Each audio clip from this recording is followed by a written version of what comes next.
pioneer in the Indian IT industry, Mr. Malhotra has a long string of successes. He co-founded the HCL Group in 1975, taking it from a 6-person garage operations to one of India's largest information technology companies. He founded TechSpan, which merged with Headstrong before its acquisition by Genpact in 2011 under his leadership.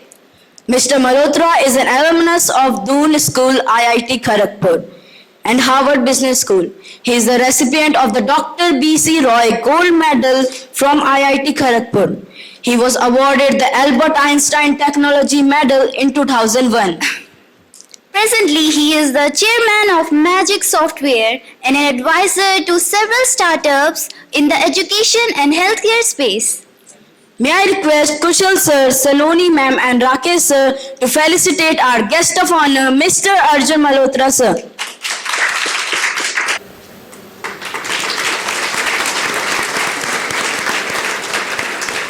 Anything I say, I'll just go downhill. So I'm going to be really brief. I did, like we all do, get my cheat sheet. So you'll excuse me while so let me first start by saying good afternoon and thank you for being here, especially the children. It's really nice to see all of you here. I saw some of you down below, and thank you for such a warm welcome.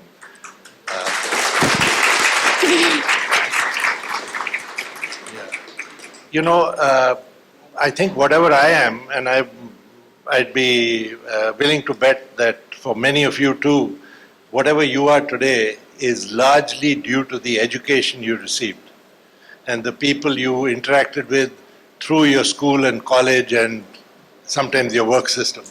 I think it's the most important thing. If we can educate our children, I think this country will have a bright future.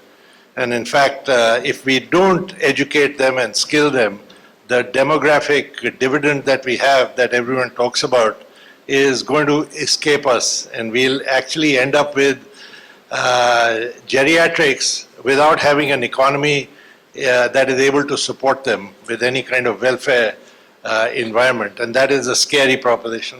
Good thing I won't be around when that happens, if that happens. But, you know, I just wanted to share some of my life's experiences that I thought would be useful for the children. Although I don't see a lot of them in the audience, I presume they are seeing this somewhere. Okay, so then let me address it to them. A lot of what I learned, as I mentioned earlier, is what I learned from my parents, from my family, from my teachers, both in school and college. And in fact, I was discussing one incident earlier this morning, and I'll sort of repeat it. So when I was a child, my grandfather was a fairly well-known scientist. He was president of the Science Congress, etc., etc. Did his DSc from Edinburgh in 1924, I think. He used to live in Calcutta. I was born there. And in the morning, he'd walk around Victoria Memorial with his other scientist friends, and I'd hold his little finger, and while he's talking to them, he'd tell me 2 plus 3, 4 plus 5. So by the time I went to nursery, I knew my mental math. So when the teacher used to write the sum on the board and draw the 2 lines to give the answer, I would give her the answer. So I was thrown out of the math class as a disruptive influence and sent for Bible knowledge. So I've always figured that, you know, I've always felt when I go in for a math exam, I'm entitled to get 100%. And that if I don't get it, I have done some careless mistake or something.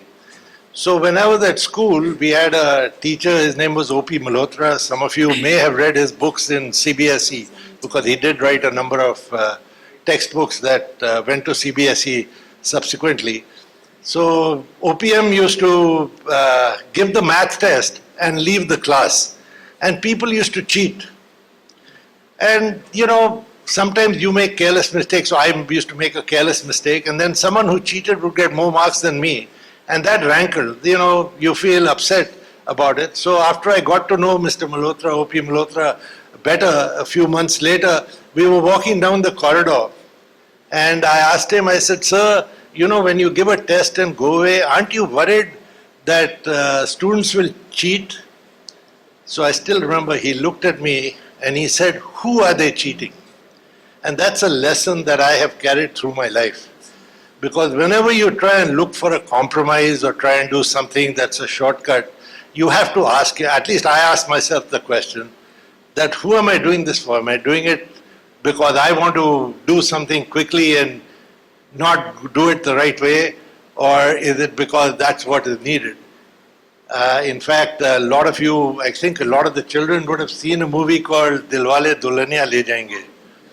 And in that, Shah Rukh Khan tells Farida Jalal, when she says, "Run away with Kajol," he says, "That's not the right way to do it. I want to take permission from her father before I take her off."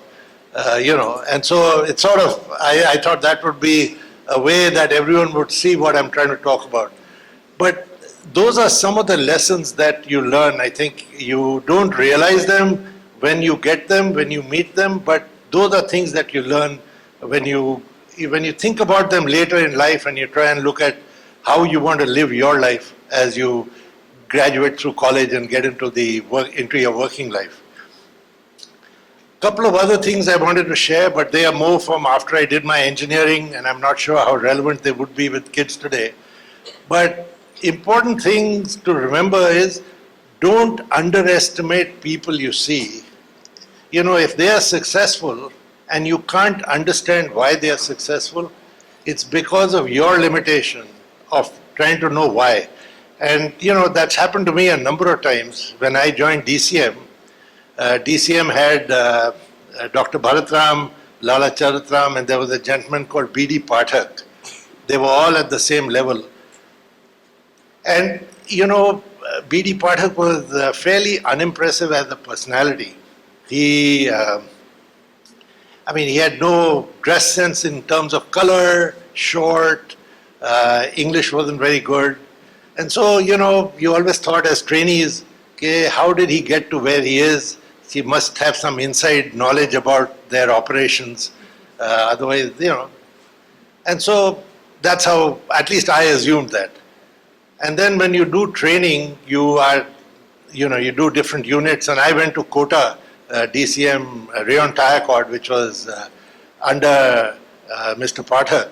He came, picked me up from the guest house, and we drove in his car to the unit.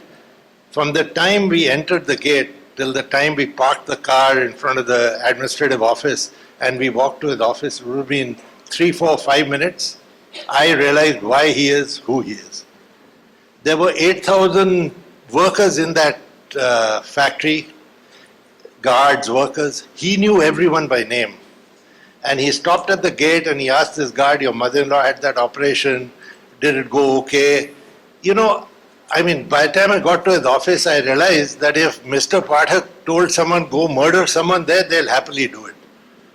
Right? And so it was a big learning lesson for me, how important it is to build relationships with people if you want to get anything done.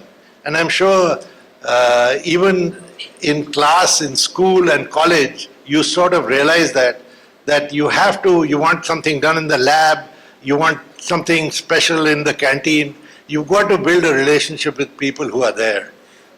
And that's a lesson I've carried my whole life, that look, when you start a company, it's about the company, it's about technology. When the company grows, it's about people. 80% of your time is spent on people issues, motivating people, making sure that they deliver what they're supposed to deliver. And so I think those are some of the important things.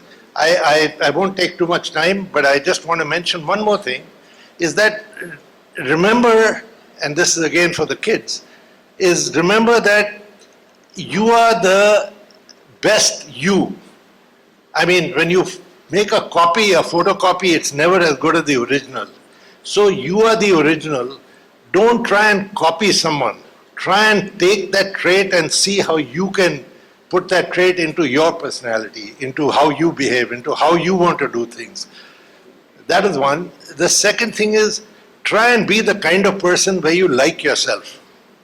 You should be able to put your head down on the pillow at night and feel good about what you've done in the day. What is the one good deed that you did? You either didn't tell a lie, helped someone who needed help.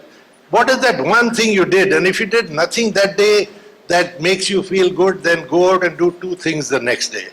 I think that's important. And finally, one thing that's very true in India is we don't say thank you and sorry. I don't know why. It seems to be a macho thing not to do it. And I can never understand why. And I can tell you my experience, when I was selling, when we started the company, we used to sell our scientific machines to the IITs. So when you walk around the whole day in the summer in, let's say, IIT Delhi, around lunchtime, everyone's gone for lunch. The only place in those days where you had cold water in a refrigerator was the director's office. So I'd go up to his PA and say, can I have a glass of cold water? He'd crave a little, but he'll give it to you, And so fine. At the end of the day, 5 o'clock, 6 o'clock, when you're winding up, everyone's going off. I used to make it a point to go up to the director's office and say thank you to the PA to the director of the institute. And that's it, just say thank you. What it did for me was when I needed to get a requisition signed for an order, I needed 5 minutes of the director's time between meetings, I always got it. Because he remembered that I had come up and said, the only differentiator in my mind was that I had gone and said thank you. So just remember, it's the small courtesies that end up making a big difference in life. It's not the big things. The big things are what happen all the time. But it's the small things that you do that differentiate you from other people, that make people remember you. And I think that's important. I didn't want to take too much time. I guess we are running a little behind. So thank you very much, and thank you.